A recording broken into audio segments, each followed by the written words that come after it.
Hi, what's up mga kaprobinsya?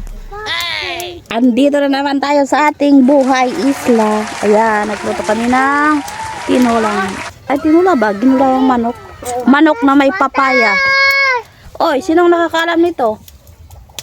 Marunong lang magsaing alam nito. Asin. Asin daw, asin. Alam niya asin. Yan.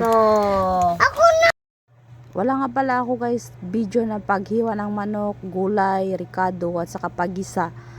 Kay nakalimot ba ako guys na vlogger na charat ay lipat ang person.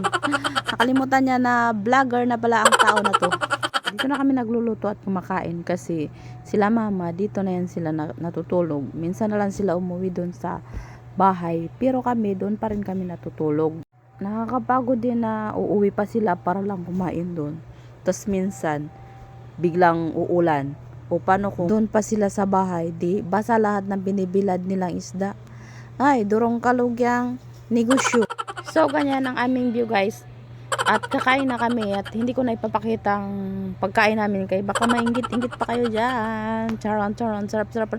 Alam namin, karning manok na may gulay. Bye!